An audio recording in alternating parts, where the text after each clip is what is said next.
Welcome to your freshman year at the Tragedy Academy, where you are the teacher and we are the students. And together, we will learn from past tragedy to lay the foundation for a better humanity. The only supplies you'll need, an open mind and a sense of humor. So, tilt that chair back, talk out of turn, and never raise your hand. Because this is the Tragedy Academy and class is in session. Non purist scholar. All right. I got my paper like an old man here. Oh, I've got I feel papers. so analog. I feel so analog. Welcome to the Tragedy Academy, a show created to bridge societal divides in a judgment-free zone using candor and humor. My name is Jay, and today I am joined by special guest Niloo. How you doing today, Niloo? I am fantastic. So grateful to be alive. Thank you for having me. You know, I say that it's a good day to be on this side of the dirt. Yes. That's the way that's how I approach it. Although if I could be on the other side of the dirt as well and then come back to this side whenever I wanted to, that'd be cool. I mean, that'd be neat. You mean like, yeah. Oh, yes. I love it. See, but remember, it says tragedy in the name. We're okay with it. So if your phone's Exactly. going off in the background. You know what's weird is I turned off all my notifications just to avoid that. But apparently, and it's a good reason. Maybe this brings up a really nice point. So I set up an alarm for a welfare check for a lady that I know who is an elder. And she expressed concerns to me through animal rescue, means that she was afraid that she would die one day and her cat would not have any safe place to go. So I set up that alarm 3 days a week to just text her and just check in on her. So it's a good reason, unfortunately. That is a great reason. And it's funny. She thinks it's for the cat. That's so, like, what a selfless person. But I mean, obviously it's not her for the cat. cat, Yeah, her just the cat's cat. name is Motor. He's an orange tabby and he's 16 with some medical conditions. So shout out to Motor and Nancy. And I hope that they are doing well today because that's my welfare check reminder. Get it? What a great name, Motor. But I don't see it as a welfare check. I said that because, that's a really easy word. She's my friend now. So I send love to her. Yeah, I'm used to the term health and welfare checks. I think that's when I did like military work and stuff. They were like, "Oh, do a Yeah, health for and welfare sure. check." Yeah. But I get it. And the premise is, it's funny. I say it's funny a lot, but I had put a group of friends on text after something had happened a long time ago for that exact reason. They were friends that didn't know each other, so that there could be periodic welfare checks on each other, even though they didn't know each other. So there was a supplemental friend. I don't know, an extra friend, a friend of a friend that you knew you could trust. Right. So something like that. The welfare checks are important, man. We have to ask each other how we're doing. Right. And it doesn't happen enough. It really doesn't happen enough. That sense of community. That's what we are, my collective and my friends and whoever I talk to, I really try to send that positive message of community that, hey, I am someone that I feel you can count on if you need, because I don't feel like we often know how to ask of people, whether we can, whether they can look out for us, if that's an okay thing. Like, hey, Yeah, that's an understatement. yeah, I get it. yeah. So I practice that with my community, whoever I'm in touch with, really. Yeah. It really means something to people. And it's not even, you don't have to do anything out of the ordinary. You don't have to, like, I'll send pictures of my feet to my friends while I'm on the toilet and say, "What's up? I got some free time." All right, that's a level of intimacy I have not reached with most of my friends. So I'm gonna brave that. You haven't sent toilet feet pics to anybody? No, maybe pictures of cats that approach me while I'm in the bathroom, but not of myself. That's funny. You don't send like those beach feet pictures to your friends? That's amazing. I'm gonna have to start. You have to. I have to. Well, actually, Eric and I, my old co-host, he and I had talked about doing a TikTok bit where we would utilize feet in front of the toilet as a way to talk about hard topics in like text threads and then set them to music or whatever they might be. Wow. So like two dudes talking on the toilet, but all you see is their feet, and then somebody else will jump in, then maybe a female foot, and then maybe a dog's foot, because they're visiting in the bathroom, and then back out, just to try to see if everybody's okay. Nice. Open that dialogue, because it's really no big fucking deal. It's funny. You don't want to send pictures to your friends. I don't. Well, I've never thought about it. So maybe now I'll have to venture. You're gonna do it. I'm gonna do it probably Yeah. There's no probably about it. There's a definitely in there. You know, I will do it. I will do it. I will. Well, you're a comedian. See, we haven't even talked about all these great accomplishments you have. You've been in documentaries. You're a comedian. You've been in the major. Like, what was your favorite place to do comedy? Wow. Okay. So my favorite set was from the Comedy Store. But unfortunately, the Comedy Store has a policy where you cannot video or take pictures of your set. Or even put it anywhere online. Like even if you happen to do it illegally, like they'll blacklist you. So I haven't ever been able to share that set. But my favorite place to do it, because I was able to just be myself and produce my own show, that would be at the Dirty Beatles off of Jefferson in Los Angeles. And they asked, it's a kind of an art and music collective, kind of a Burning Man themed theme camp.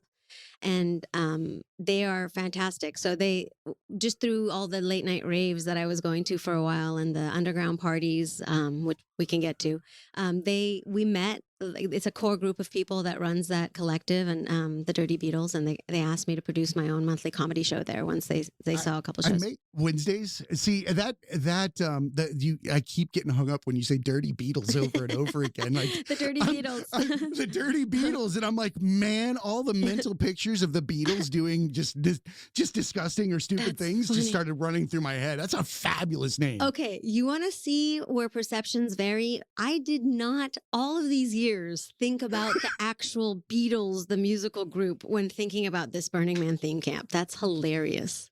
Right? Now you're going to be like, oh my God. Oh my God, that's all I'm going to think about now. Wow. I don't know if that was all about perspective. Yeah, I don't know if that was their inspiration. I think we did end up talking about what their inspiration for the name was, but I don't actually remember. But shout out to the Beatles, man. I'm going to post this on their Facebook page and Instagram Talking about an enlightened bunch of dudes. Those guys knew a lot before we did. Yep. Yeah. Like artists. It's funny how I think through time we've seen a lot of people that have had such enlightened viewpoints of everything in the world. Yeah. But I feel like they didn't even know they had it. Right. Well, it's that to an extent. Unaware I don't think awareness. that everybody knows. Yeah. Unaware awareness. Yeah. I think that's that collective mindset kind of thing. Right. You tap into something and you just go with the flow instead of resisting it and making it a more painful experience, which is what a lot of human experience becomes, because we tend to make everything more complex than it needs to be. Who was it? I'm quoting again. I'm always, kind of just misquoting people, I think, but I think it was. I do it all the time. They're used to it. Yeah, exactly. I think it might have been Einstein again who said the true sign of intelligence is taking something complex and making it simple. It's Einstein. Yes. Einstein, right? Yeah, it is Einstein. I mean, imagine that if we could just simplify every act or every choice down to the simple thing called love. Like whatever that meaning is in that moment, whether it's love for your human fellow or your animal species or the planet, or just love of giving or love of laughing or whatever, love of meditation. It's not like over time we haven't been told this. Right. Like even it's funny, the religions are the ones that fight against each other the most, yet they're both saying the same God blessed thing in each instance. Be cool to each other, love each other. Yeah. Don't be an asshole. Yep. That's what they all say. I mean, it's pretty simple. Exactly. Yeah. Yet they continue to do it. Yeah, we just make everything so complex because we love suffering because everything else feels so mundane. See, you brought up something. I love that. We love suffering. And I have my thought behind that is that the reason why we love suffering is because without it, we have to express gratitude. And to express gratitude means that we have to walk the walk and move on with our life. And we can't sit and just make everything everybody else's fault. True.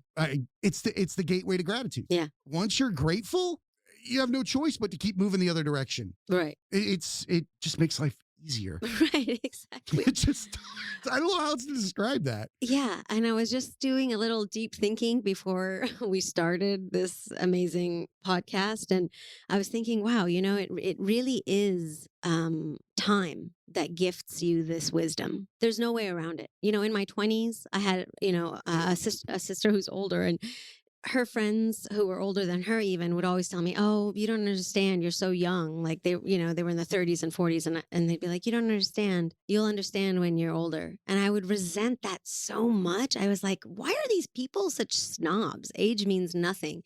And now that I'm 42, I'm like, Yeah, see, I'm 44. I see. And I do agree with you, and I don't agree with you. Oh, I like that because everything is two-sided. I think that experience is the teacher, right? But the amount of experience that you gain is not defined by time. Right. I My think thought that there was are people incomplete. that are, Yeah. I think that there's a group of people within that, a subset for each and every area that have a set of experiences that we can't even begin to wrap our heads around. It's actually the problem with empathy. We assume that that there's a blanket answer. I'm not saying you.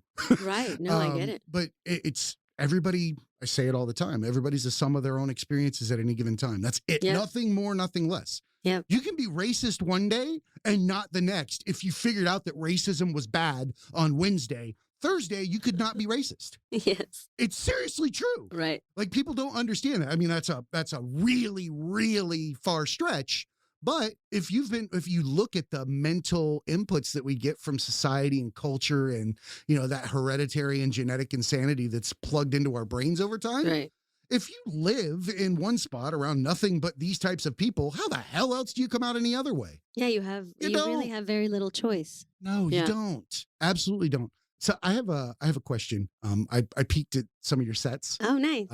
And well, first of all, I love how authentic you are. I'm an authentic junkie. Nice. Because the stuff that you say throws everybody off guard. And that to me is one of my favorite things. It is true. Because you're okay. So just a couple of things about you, right? You're a vegan, yes. right? You I think you said polyamorous. Yes. Was one of the things that you were talking about, which I found super interesting. Yeah, that's a topic. That's a whole 2-hour podcast on its own. Dude, no, you're coming back. Yes, so you know. I would love You're coming back because I'm super curious about this, and not from the, I'm not going to be honking a 90s horn. Tell me about how many, all that kind of stupid stuff. Yeah, it's at all not like that. It's not at all glamorous. No, it can't be. It can't be. But it sometimes was.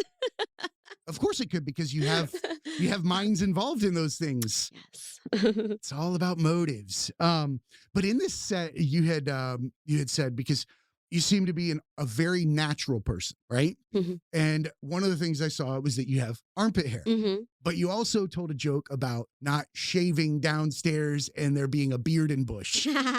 You said that all men with a beard. I almost peed my pants. Can you tell us what that was about?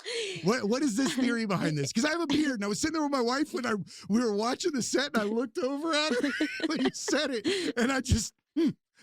Well, I was talking about how over time I've realized I love guys with beards, and my partner, my best friend who I touch, Mark, he had more of a full beard. It's now trimmed back a little bit. He's cleaned up his act. But he used to have a really bushy beard. And so I came up, with this joke one time when we were smoking weed and hanging out that it's I think it's because there's a beard to bush camaraderie. It's like two little forest creatures meeting in the night, It's like two sad sides of Velcro finally getting a chance to rub together. Yeah. But it's a varying landscape. Literally, grooming for me is a varying landscape based on need, necessity, and personal. See, flavor. I threw you under the bus when I said that, and I didn't say it for the shock value of the I wasn't at all natural embarrassed, view. by the way. Oh no, Yeah. I know that it shocks people, Right. which is hysterical because we're human beings, Yes. and we're one way, but we have this need to, I don't know, cut, trim, shave, do all sorts of stuff to fit in with society. Yeah, well, I think we try to limit our differences so we don't stand out, like you said, but also we have a deep shame about what nature gave us, and we don't really connect it to function. For example, crying, right? We have shamed a whole culture and generations of men by telling them that it's wrong for them to cry and that real men don't cry. We forgot that crying is a biological function and that you literally detox things out of your eye sockets when those tears come out. So not only are you now telling your body that it's incorrect and doesn't know what it's doing, but you're now refusing to allow your body to do a natural function like urinate, defecate, breathe, cough, sneeze, pass gas. These are all natural functions that need to happen in order for you to function properly. So Shame. shame It all on comes us. down to that word. Shame Yeah. is a horrible, horrible learned thing. Mhm. You're describing it all one right on point. It's those ingrained thought processes that we've been given that allow us to not be able to function like normal creatures. Nobody wants to say that we're animals. Oh, we're We're so animals. animals. We're Yeah. animals Yeah. that walk around and do math. That's Well, about the only damn difference. And we were given the gift of choice and free will, which we have abused. You know, we've really taken this too far. Like, I can do it, so I'm going to do it. I think that's really gotten us in a lot of trouble. So I try to, That's not your marry- mantra. If I can do it, just do it. Yeah, no, I No, wish. that's I yeah. That wish. would be that's called a sociopath or a psychopath. I think Yeah, it's if very you just feel like you can do whatever you want. both categories of whom are very much misunderstood. By the way, I used to call any old person a psychopath and sociopath, just like if they were just like not fitting into some sort of construct. But I recently discovered that those are very intricate differences as well. Whole other podcast. Those ways to describe the mental illnesses or constructs that we have are they're fascinating Yeah. because it's like everybody's standing around a head and talking about the view that they have, and they don't, without looking at any other direction from it. And nobody's looking at the whole head. They're not Right. looking top down. They're all looking from the sides because these are all they're not diseases or illnesses. They're symptoms. Exactly. Dude, OCD is a symptom. ADHD is a symptom. Bipolar is a symptom. They're all symptoms Right. of the shitty inputs that you described earlier, i.e. shame. Yes. Things like that. Shame and guilt are like the nastiest things to have in your head. They Right. create all that anxiety, fear, acceptance issues, those reasons that somebody couldn't be as comfortable as you are with yourself. Right. That's Yeah. definitely something that everybody's up against. Exactly. And like you said the word fear, and that always reminds me, like, love has no opposite, but fear is the closest thing. Fear stops us from loving, fear of rejection. I do see that. Yeah. Yeah. Well, we love everybody. Well, we think We do. already do. Yeah. We already love everybody. We just force ourselves not to for whatever issue that we have inside of our head that Mhm. creates it, like we're just now describing. Yeah. All those things, you already love your neighbor. You already love everybody. You just have fear-based, shame-based, guilt-based reasons that you won't pursue it. Right. And it's just other people's judgment. Simple as that. Right. It can't be anything else because it's not real. Right. What You other can hand people me a think sack of of you. anxiety. Yeah. Give me a sack of anxiety and I'll high five you and we can change the entire thought process about what this is. You can't Yeah. because it's not real. It's a choice. It's just a choice. It is a choice. It scares people when you say that. And a lot of people will take offense to it or they'll use offense as their way not to get better. They'll say, oh, you're oversimplifying my problem. Mhm. No, I'm not. I'm giving you the keys to get out of the fucking box. I'm telling you there's no problem, that you don't have a problem. Right. You're literally just wearing glasses, sitting outside saying you're in a box. Yeah. Blinders on. Yeah, that's all it is. Mhm. That's all it is. Yeah. So you're Persian, Yes. right? I can't say I've never met a Persian person. Oh, you've met so many of Oh, us. I probably have. Looking back on my life, Yeah. I just wouldn't have known, Right. or probably wouldn't have bothered to ask because it didn't come up. Right. If it came up, it came up. If there was a discussion on culture, hey, tell me about it. Right. But you're Persian. Mhm. I can tell you the only Persian thing that I knew that I came in contact with was a cat. Yes. My mom had a Also Persian pleasant. cat. Yes.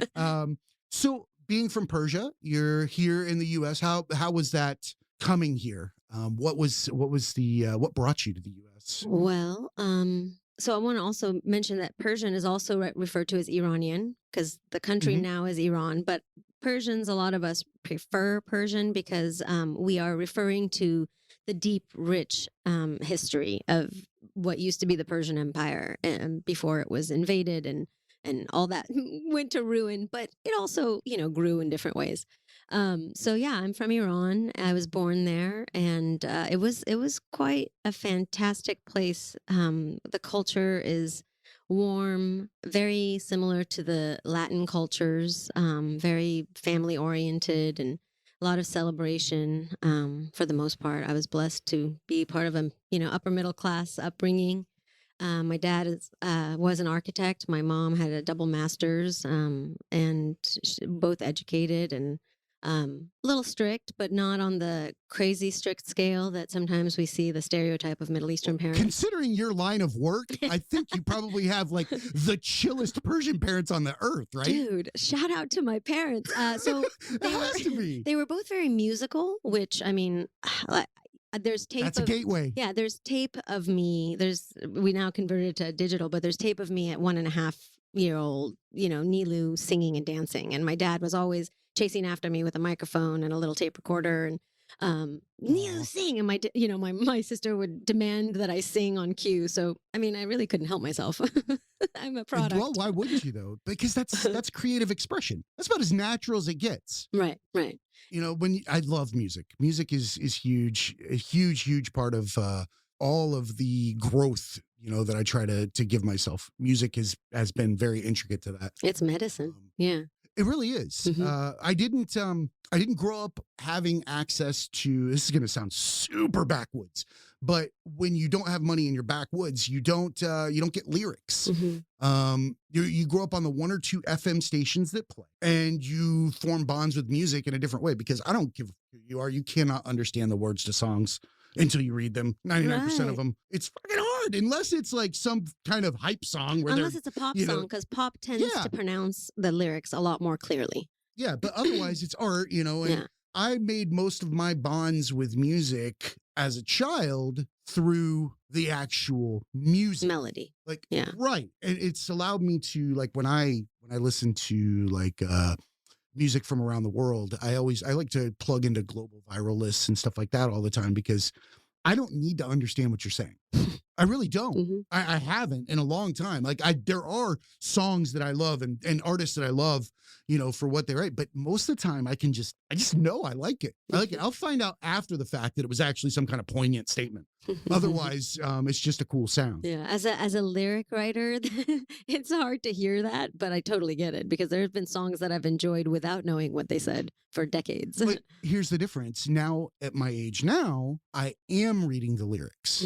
I am, like you said, with age comes wisdom, and with wisdom comes the ability to reflect and look back on things that you didn't get throughout your life and what you may have missed out on. And I can tell you 2 things. A, my parents were really good at music, because I love a lot of great lyrics. And B, they're just damn good at both. Nice. It takes a good set of lyrics, but without the lyrics, without the music, you don't have anything. You have poetry, which is still beautiful. Yeah, absolutely.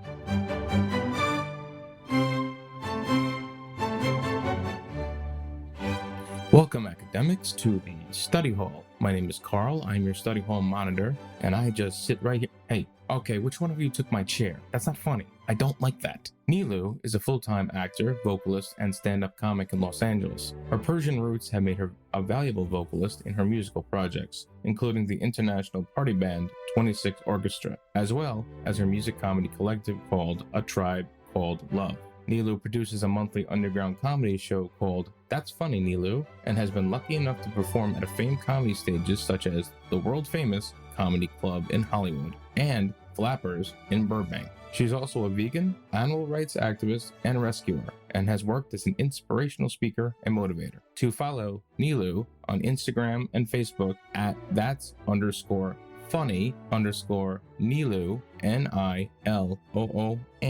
at _tribe_called_love. Now, you have your assignment, I have mine, I have to find my chair. Keep learning, be cool, go back to class. Coming from Persia to here, you're a comedian. What about the documentaries and the films that you've been in recently? You had listed a couple out, and I'm super curious. Yes. So it just happened that I met a documentary filmmaker, an award-winning filmmaker, Mr. Mihandust, Esmail Mihandust. through a friend, through another Persian woman that I know. And she, messaged me, said he's coming to America to do a screening of his other film. And if you could just, like take him out for a coffee or something, just, because you're an awesome person. He's an awesome person. I was like, great. I would love to. So I did, as hesitant as I was, I did end up doing this. And then as we were talking and I was telling him about my life, and animal rescue and music and all this stuff, he told me that he was working on a documentary, and happenstance that there was another person in Iran by the name of Niloo who also did animal rescue, cat rescue like me. And that wouldn't that be amazing if we could tie the stories in together, and thus was born, the the documentary, Niloo. That's super cool. Niloofer, Betty, Puna, and them. So those are some of the people in the documentary, and so it's amazing because he basically just made a schedule with me, and we met up. I took him to one of my singing gigs with my band at the time, which is a wedding gig, which fantastic. That's another thing I do. And so you're a wedding singer. I am. Well, weddings and extravagant, like really expensive Persian weddings. Yeah, I don't know if you've heard about these. That I do know. Yeah, these. I do know that there tends to be India does that a lot too. The very extravagant, expensive, multi-week long weddings. Well, I think ours is maybe one notch down from that in Los Angeles, but yeah, the Persian weddings here in Los Angeles can be quite extravagant, and actually, it's not just What's the wildest thing you've seen at a Persian wedding? There were camels. They brought camels, and I was like, what is happening here? Yeah, and I remember one of the camels really was into me when I tried to take Camels are gross, man. Oh, they are They're not. beautiful, but So they are cute. not friendly.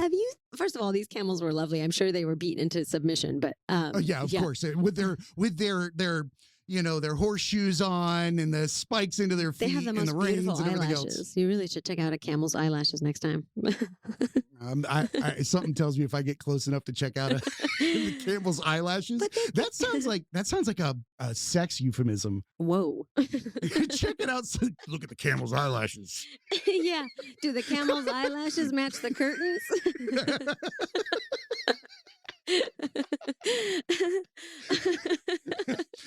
Come here, baby. I'm going to give you the camel's eyelashes. Wow, that sounds like a wrestling move. It does. Well, actually, it's funny you said that. When I heard you make the joke about Beard and Bush, it made me laugh because I thought that would be a great male and female tag team in wrestling back in like the 90s. Oh my gosh! Now entering Beard and Bush, and Bush could kind of look like one of the Bushes, like the ex-presidents. Oh my God, that would be hysterical. It'd be like a double entendre. Yeah, and just throwing shoes at everybody and going, wow. We're not getting into politics at all. No. I remember that because there was a game that came out like on the phone for like a month that just made me pee my pants because it was like, it was George Bush. And like he was a cartoon character and he was throwing a shoe over and over again. You had to hit the button to see if you could hit George Bush like with the shoe and like he'd duck. I was like, this is hysterical. Isn't technology magical? Your worst moments are immemorialized in memes and like videos now. It's my only goal in life is to not be a meme. Yeah. Crazy. I gotta be a good meme. Right. Yeah. I got ahead of the curve by making my own memes. Same thing. I'm like, if I just throw myself under the bus in advance, then I don't have to it just be makes me as feel vulnerable. Better. Yeah, exactly. Well, I love feeling vulnerable. It's funny because I just take the power away from other people. I don't mind feeling vulnerable. I just don't want I don't want somebody to force vulnerability upon me. Whoa, no, that's not allowed. It's 2021. Hashtag me too. Yeah, everything's different now. It's funny. I stay at home most of the time. And I don't watch TV anymore. Yeah, well, I think mine was more by choice. The pandemic just kind of happens out there. Right. Whatever you guys are doing. It just, I kind of forgot where I was going with that, but whatever. You said you stay home most of the time. I do stay home most of the time. But it doesn't matter. Anyway. I looked at A Tribe Called Love and a song pumped into my head. So which one? I was looking at the sheet there. I started moving my head around. Tribe Called Love. It's the sign behind you. Oh, right. What is yes. that? Let's talk about it. Yes. What is A Tribe Called Love? A Tribe Called Love. It's also on this amazing shirt that my friend, DJ and producer King Felix made for me. A Tribe Called Love. A Tribe Called Love was born out of really a sense of bringing community together. So I consider it a collective, if you want to call it that. It's music. That's where it really started. I started doing music under the name of A Tribe Called Love, doing conscious lyrics to already known songs. There was a couple songs like a Sting song and an Olive song from the 90s called You're Not Alone. And actually, it was a White Tees song that first inspired A Tribe Called Love music. So the collective is basically music, comedy, community. A lot of what we do is cannabis friendly. So our tagline is, comedy, cannabis, community. The trifecta of you've got an Cs. endorsement from the Tragedy Academy. I don't care what anybody says. Awesome. Yeah, marijuana and cannabis, CBD, the endocannabinoid system, so understudied, and it's been completely shadowed by big pharma. I'm glad that you're bringing awareness to something like that, because Thank you. I know that people across America could benefit so much. Thank you. Especially Yeah. from PTSD, Yeah. anxiety, depression, all those things. And it's all about, we have to be adults when we use these substances. I'm not saying cannabis is for everyone or should be used by everyone, because I've seen people lose their shit on weed, and it's not necessary, to say that. I think we need to be adults about what we do and put in our bodies, and we need to know our limits, and we need to not abuse things. We need to have some sort of level of self-regulation in order to be allowed these gifts and privileges. So when I see a friend abusing themselves in such a manner, I'm the first to speak out. And I tell them, maybe you should hold off on doing another hit or, taking another whatever. So it's not that I just promote, unconscious abuse. I of got you. things. You're not running around with a glow in the dark 420 shirt on saying, let's just do what I got you. No, That's because the I know I you- can handle my shit. So you'd catch me with a 420 glow in the dark shirt. But I got you. The stigma that goes with it. yeah, you Which know what I mean? need to talk to somebody about. All right, if you want to legitimize marijuana, stop naming it shit like grape, or naming it like gorilla grapes and other shit like that, Girl Scout and, cookies. yeah, Girl Scout cookies and whatever. I'm like, nobody's gonna take that seriously. Like, you can't do that. It is a playful industry, isn't it? It is, but it's changed my life. Right. And I've seen so many people grow from just CBD alone. I Right. mean, it's such a gateway to getting rid of all those things we were talking about earlier, those Yeah. shame, guilt, and other issues. It brings down the veil. Yeah, exactly. So that's a big part of what we do at A Tribe Called Love. But so we produce the comedy show that's funny, Niloo. And when I say we, it's me and my partner and whoever else decides they want to join. But we have, a big roster of comics who we've brought onto our shows. We kind of promote conscious comedy, so we don't punch down. Our comedy mama is at Bobby Oliver at the Dow Comedy Studio, which is incredible. If you haven't taken a comedy workshop there, you should totally do it. She does Zoom classes as well. Bobby Oliver. You should definitely check her out. I thank her in every single one of my pages, because her brand of comedy is really in line with what I wanted to just who I wanted to be in life, and that's somebody who is kind even when we're being witty and clever and biting. I don't think there's any need to, as she put it, punch down on people who are already having a shit time of this reality. So our comedy is more of a punch up situation. So I'm really grateful. And her book is amazing, The Tao of Comedy. It's life changing. It's almost like a spirit moved through Bobby, and like lightning came out of her fingertips in this book. And you should totally check out her comedy special too on Amazon. She fucking kills it. Brilliant. What was her name again? Bobby Oliver. So everybody can Bobby Oliver. Bobbie Oliver. Yeah. So, on most of my Instagram and everything, I've tagged her on a lot of my comedy stuff.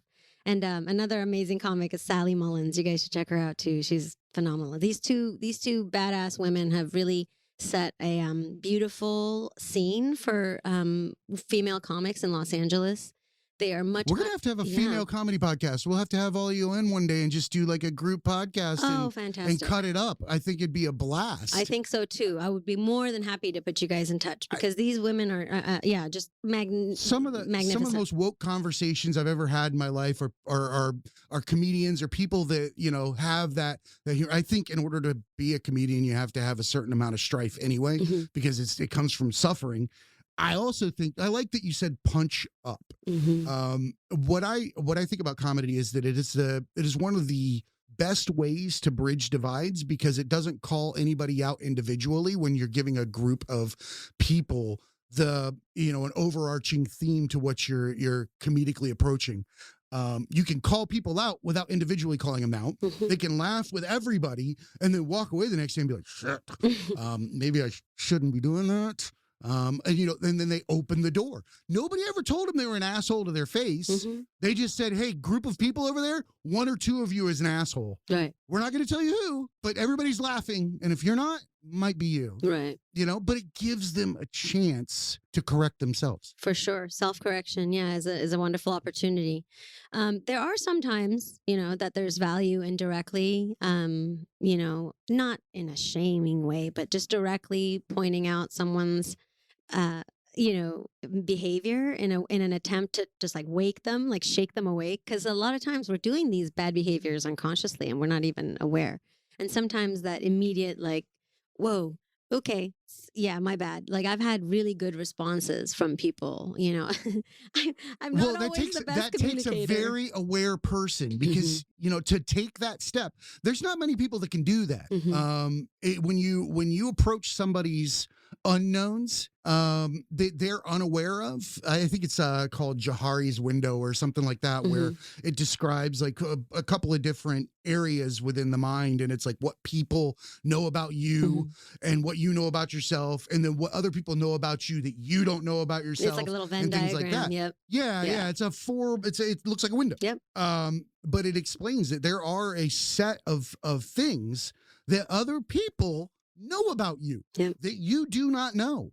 You are completely unaware and they are aware, and you're walking around blind. And there are times when it requires someone like yourself that can wear kid gloves or wrap it up in a bow and can maybe laugh about it. Or I tend to use self-deprecation. Yeah. Oh, look, I've been there. And things like that. That tends to bring down the wall a little bit. Yeah. But you're right. Yeah. You have to. That's the only way we change. Yeah. Sometimes I use the phrase, I wouldn't be your friend if I didn't tell you this. I preface it with, this is really coming from a good place. Like my intention is pure.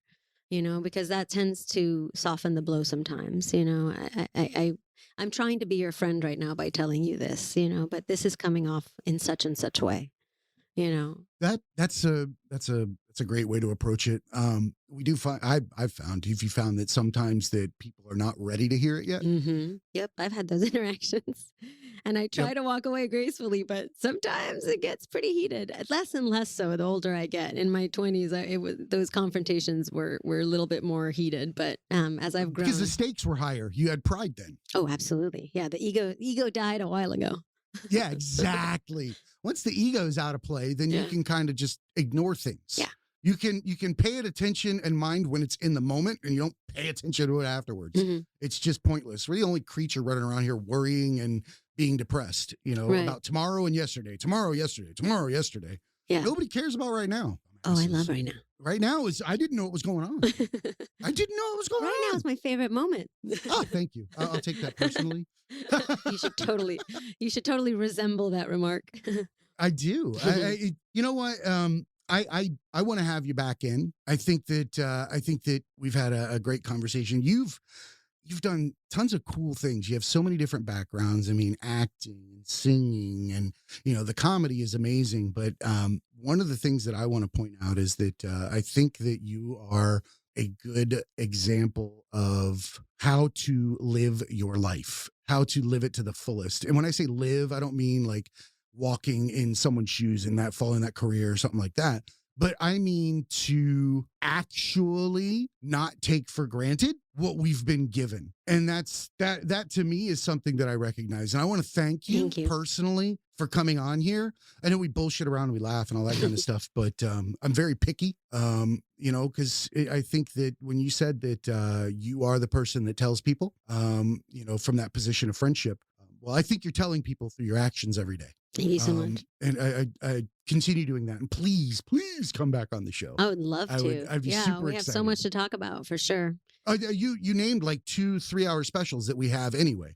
You said, well, that's 2 hour one. That's a 3 hour one. Exactly. So we'll be back in. I'll pop over a quick list of ideas to you if you want. Absolutely. So what do you have coming up where can people come see you? Do you have any events that are coming up soon? I don't have any in-person events yet, but a lot is brewing here at the ATCL studio. We are planning to do some Twitch activity, some live stream. I've been working musically with my partner, Mark Corgi. He DJs. And we've acquired like this amazing lo-fi / house set where he DJs and I vocalize over instrumentals, improvise and vocalize. So Dude, I love that. Yeah, so that's going to be really fun. So keep an eye out on that. It's going to be, under a Tribe Called Love, of course. I always am really looking forward to working with people with animal rescue, for animal rescue reasons. So you can find me on Instagram at Niloo Rescues Animals. We didn't even talk about your animal rescue. I know that's a whole gonna be other a whole topic. show. Yeah, because it really is, and I have to be emotionally prepared for that episode. I got to be honest. Well, it doesn't really have to be all that heavy. All I hear is Sarah McLachlan in the background every time we talk about rescue animals. She changed my life. Sarah McLachlan. I got to step away. Yeah, so animal rescue is like a whole other topic. That's not because we can totally separate veganism and animal rescue, but they are interrelated. But I wrote a workshop that I haven't shared with the world yet on the art of animal rescue, the art of cat rescue, basically, the cat whispering. Because in my community, I'm kind of known as one of the resident cat whisperers that takes feral and difficult to adopt animals and makes them adoptable. So it's very hard. That is hard because we fucked the animal up. The animal isn't fucked up. Right. There's a complete difference. Like the animal didn't ask to be in this situation. Right. There's a merger of nature and nurture for sure during rescue. And the whispering involves knowing how to do the physical body language along with the integration into, like regular social human life. So, yeah. I love it. So we definitely need to do a show about that. Absolutely. I've always had a theory. I love cats. I don't own cats because I have a giant nobody owns anyone, mastiff. Really. No, that's what I was going to say. Cats are the least owned pet. Because I swear to God, as much as I love them, they will eat your eyes 10 minutes after you die. That's funny. I don't necessarily agree. You'd have to meet my cats, but yeah, I try to change the words that I use to describe my relationship with animals, such as owning or a pet versus an owner. I try like that. to I've been trying to do that with how I talk about women. Yeah, and not owning. Yeah. Like I mean, referring to she, her, chick. Women, trying to take away those things. Yeah, because so words matter. Words matter for sure because words. Unfortunately, words build civilizations. So, we can't really move beyond a level of consciousness without changing the word. So, yeah, I tend to, try to just gently correct people when they say own, and say, well, you don't really own anyone. That's a slave-master relationship. So, yeah, our animal companions are our adopted babies. We don't. Yeah, I foster quite a bit, so we can talk about fostering on a whole other level too. I love it. No, I have my big bull mastiff. She'll be out here hitting the door. She owns us. Yes. That's a fact. She drools. She farts like a middle-aged man. She sits up with her feet out in front of her like a human. It's all sorts of weird stuff. I'll send you some pictures. It's but yeah, she owns us, and I'm okay with being in that subservient role. Right. I pick up her poop. It can't be any other way. I don't own my dog. Hey, I chose to live a life of service. If you own somebody, would you be picking up their poop? Absolutely not. No. Well, not somebody. Anything. You just. Anybody. That's backwards. They are somebodies, by the way. So you can use that word to describe your dog. You can call him or her a somebody for sure. Is it wrong to think that they're just us, but in a different round of the on the big ball that we call Earth? No, it's not wrong at all. I think I could be a butterfly next time around, and I'm actually intending on being a butterfly. It's my That's what you want to intention. be. If That's if such a that's a short thing, life. I don't know if that's a thing. I think we just become consciousness. But if I come back, dude, yeah, if I could be a butterfly in someone like me's own garden, that would be cool because I take care of my butterflies. See, I would end up being that butterfly that has to fly from like Mexico to Michigan or whatever the hell that thing is, all tired. I'd be pissed off to be a butterfly. Why do we have to mate in Cozumel? Why can't we do it in Michigan? This is a whole lot of work for here, nothing. guys. Exactly. That would be the butterfly I'd get. Can't we just have a beer and relax? Why do we got to flap all the time? That's funny. All right. So why don't you give everybody your social media profiles, your website, that kind of stuff so they can look you up. For sure. You can find me on Facebook or Instagram. Not really necessarily on TikTok right now. A Tribe Called Love. And you can use, all lowercase or whatever if you want. A Tribe Called Love. And That's Funny Niloo. So no apostrophe in that, all one word. That's Funny Niloo. And it's Niloo. And all those link to each other. I did write a book, so if you want to check that out, please do. Yeah. What was the book that you wrote? It's I'm called- sorry we didn't get to it. No, it's all right. It's called Love Came and Went, and it's a personal. It's kind of a creative nonfiction memoir. Kind of poetry, kind of not poetry, kind of not. It's a good read. It's intense. A friend of mine wrote a review of it, and he said you should read it by firelight, preferably naked and intoxicated. So you can. Oh, well, there you. That's it. Hold on a minute. I thought we were getting we were going the other direction. Like I was going to get sad. Like now, all of a sudden, I'm like, hey, babe, you want me to read you a you want chapter to do the from Bearden Niloo's book? Bush? You want me to do the Bearden Bush? Oh yeah, you should totally. Yeah. All right, I got to get out of here before I get in trouble. Bye. All right. Thanks so much for coming in, Niloo. And make sure you check her out. That was That's Funny Niloo and A Tribe Called Love on Instagram, Facebook. And remember, everybody, be cool and keep learning. Hey, academics, thanks for attending another class at the Tragedy Academy. You can show us some love by rating us 5 stars on Apple Podcasts, Google Podcasts, Spotify, and Stitcher. On Amazon Alexa, ask to listen to the Tragedy Academy podcast. Please visit our website at thetragedyacademy.com, where you'll find past interviews and blogs on our homepage, and sign up for our newsletter, Spam with Extra Gravy. We're on Facebook at The Tragedy Academy Podcast, on Twitter at Tragedy_Academy, and on Instagram at The Tragedy Academy 2019, where we'll post recent shows, blog entries, and thoughts. Submit creative work and funny stories to us at our website or on social media. Thanks again for coming to class, and remember, be cool and keep learning.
What's up, academics? This is Jay. I'm here to talk to you about Into the AM. This is a clothing and apparel company that I came across last year that has the absolute coolest designs. And the reason why I was attracted to it is because I grew up without a lot of money, like many others, and had to shop on that outlet rack with the irregular items. Things like the fly was over 4 inches to the left, or the right sleeve would be twice the size of the left. It looked like I was growing horizontally. Like, it's okay, honey, you'll grow into your left arm.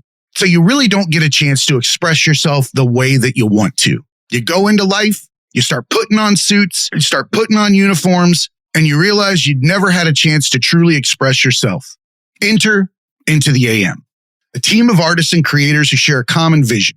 They see clothing as a canvas to express what drives you. Since 2012, they've developed premium apparel that elevates self-expression and provides unparalleled comfort for wherever your passions take you. Into the AM's passion for change is the driving force behind their brand. They remain committed to creating products that inspire and promote self-expression by partnering with like-minded organizations focused on giving back to communities in need.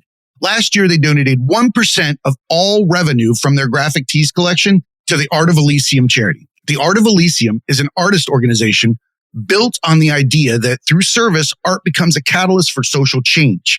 For over 24 years, the Art of Elysium has paired volunteer artists with communities to support individuals in the midst of difficult emotional life changes. They currently offer 110 community programs per month, serving over 30,000 individuals per year. The only permanent thing in life is change.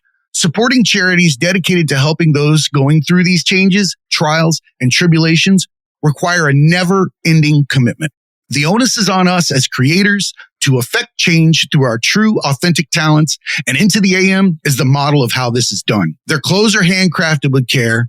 They have a team of skilled artisans that craft each garment with the highest quality fabrics and eco-friendly inks. Not to mention, these things don't shrink, they don't fade, and they fit as if they were designed supernaturally. I'm stopped every time I wear one of the graphic tees to find out where I got it. The colors attract attention from miles, and the art is nothing short of spectacular, with designs for everyone. One of my personal favorites, Twilight Maiden. Go take a look. Into the AM does all of this while putting their money where their mouth is. 30-day money-back guarantee, lightning fast shipping, and hassle-free returns. The deals are endless. Graphic tee bundles, discount promo codes. Get over there, check it out.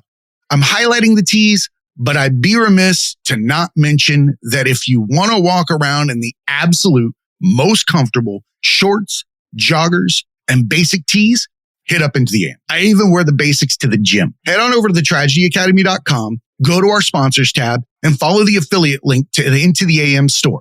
Help support Into the AM and the Tragedy Academy by purchasing the absolute best apparel and the best designs ever. And remember, academics, be cool and keep learning.